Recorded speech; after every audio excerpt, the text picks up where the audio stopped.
ఆస్తులు ధనవంతం చేసి 12 ఏళ్ళు జైలు. ఇలా 2 రోజులు జైలు ఉంటే కుటుంబాలు తల్లడిల్తాయి. బెయిలు అని పోలీసు చుట్టూ కోర్టుల చుట్టూ తిరుగుతాం.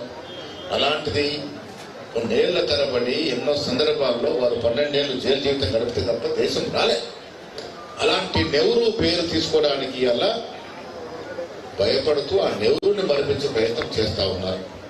ఇలా మహాత్మా గాంధీ పేరు ఎందుకు తీసేస్తా ఉన్నారు? వారు గాంధీ అనే పేరు పలకడం ఇష్టం లేదు. గాంధీ పేరు పలికిన ప్రతిసారి మహాత్మా గాంధీతో పాటు రాజీవ్ గాంధీ, సోనియా గాంధీ, రాహుల్ గాంధీ, ప్రియాంక గాంధీ గుర్తొస్తారు. కాబట్టి రాజకీయంగా వాళ్ళని ఎదుర్కొనే సత్తా లేదు. కాబట్టి పిరికితనంతో ఇలాంటి పనులు చేస్తా ఉన్నారు. ఏమైతుంది మోడీ గారు, అమిత్ షా గారు, మహాత్మా గాంధీ పేరు మీరు మండేలు తీసేస్తే మాత్రం మన గుండెల నుంచి పోతుంది ఆ పేరు. మనం బ్రతుకున్నంత వరకు, మన పిల్లలు బ్రతుకున్నందుకు, పిల్లలు బ్రతుకున్నంత వరకు ఈ దేశం జాతిపిత ఎవరంటే మహాత్మా గాంధీ అని చెప్తారు. జాతిపిత స్థానం మారదు. జాతిపిత స్థానాన్ని మీరు మార్చలేరు. మీరు ఎలాంటి స్కీములో ఉన్నటువంటి గాంధీ మహాత్మ పేరు తొలగించవచ్చు. కానీ గాంధీ మహాత్ముని, నెహ్రూని మీరు మరిపించాలనుకుంటే అది పొరపాటే అవుతుందనే మాట కూడా ఈ సందర్భంగా మనం చేస్తా ఉన్నాం. ఎందుకు గాంధీని మరిపించే ప్రయత్నం చేస్తా ఉన్నారు? ఎందుకు నెహ్రూని మరిపించే ప్రయత్నం చేస్తా ఉన్నారు? 12 ఏళ్ళు శ్రీరామచంద్రుడి పేరు మీద, ఆంజనేయ స్వామి శివుడి పేరు మీద మోసం చేశారు.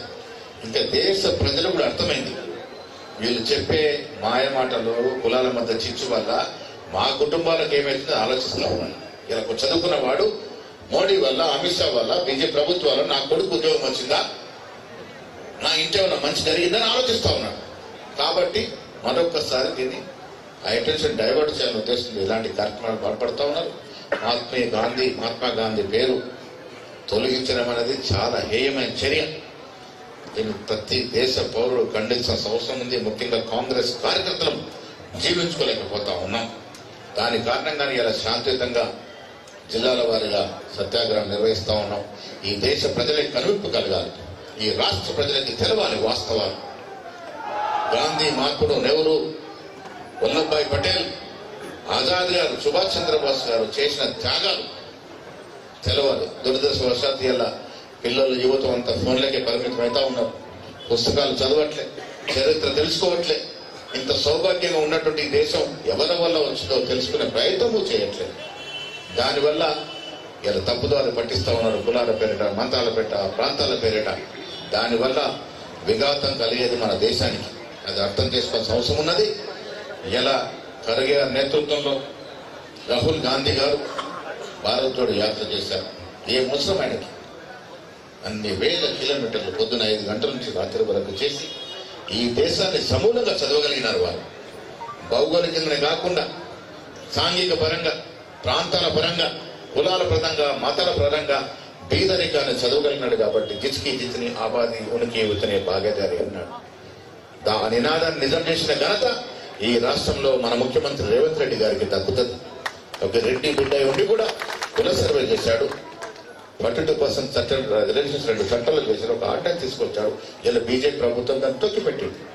ఇలా బీద వారికి, బీసీలకు మనం రిజర్వేషన్ ఇస్తామంటే కూడా దాన్ని కానియకుండా తొక్కిపెట్టిన ఘనత బీజేపీ పార్టీ. ఇలా రాహుల్ గాంధీ ఆదేశం అధ్యయంగా రాష్ట్ర ముఖ్యమంత్రిగా, డిప్యూటీ ముఖ్యమంత్రిగా, మంత్రులు, ఎమ్మెల్యే అందరం కూడా పనిచేస్తా ఉన్నాం. ఇలా సర్పంచ్లు 70% గెలిచేవాడు కారణం ఏంటి? రేవంత్ రెడ్డి గారి నేతృత్వంలో మన ప్రభుత్వం ఇస్తున్నటువంటి అభివృద్ధితో పాటు సంక్షేమం, ఉచిత బస్సు మొదలైన సంక్షేమం, మన సన్న బియ్యం వరకు, ఇందిరమ్మ ఇళ్ల వరకు, ఉచితంగా 200 యూనిట్ల కరెంటు వాడుకుంటున్న కుటుంబాల వరకు మనం ఇస్తున్న సంక్షేమం ఈ దేశంలో ఏ రాష్ట్రం ఇవ్వట్లేదు. అభివృద్ధి, 4 సిటీ మెట్రో, ఇలాంటి అభివృద్ధి కూడా జరుగుతూ ఉంది. దాని కారణంగానే సర్పంచ్ ఎన్నికల్లో మన అత్యధిక స్థానంలో ఇచ్చారు. భవిష్యత్తులో కూడా ఇస్తారు. ఇవాళ రాహుల్ గాంధీని, సోనియా గాంధీని, ప్రియాంక గాంధీని ఎదుర్కోలేక దొడ్డిదారిన పసలేని కేసులు పెడతా ఉన్నారు. హైకోర్టు ఢిల్లీ మొట్టిగా వేసింది మోడీకి. మీరు రాజకీయ దురుద్దేశంతో పెట్టిన కేసు ఇది, కక్షపూరితంగా పెట్టిన కేసు, దీంట్లో పసలేదని కొట్టేసింది. చెప్పపెట్టారు. 10 ఏళ్లుగా ఇబ్బంది పెట్టారు. సోనియా గాంధీ గారు వయసు కూడా చూడకుండా ఇబ్బంది పెట్టారు. మోడీ గారికి, అమిత్ షాకి గాంధీ కుటుంబం, గాంధీ పేరంటేనే భయం. దానివల్లనే ఇలా చరిత్రను తిరగరాసే ప్రయత్నం చేస్తా ఉన్నారు. రాజ్యాంగాన్ని సమూలంగా మార్చుకోవాలని ప్రయత్నం చేస్తారు.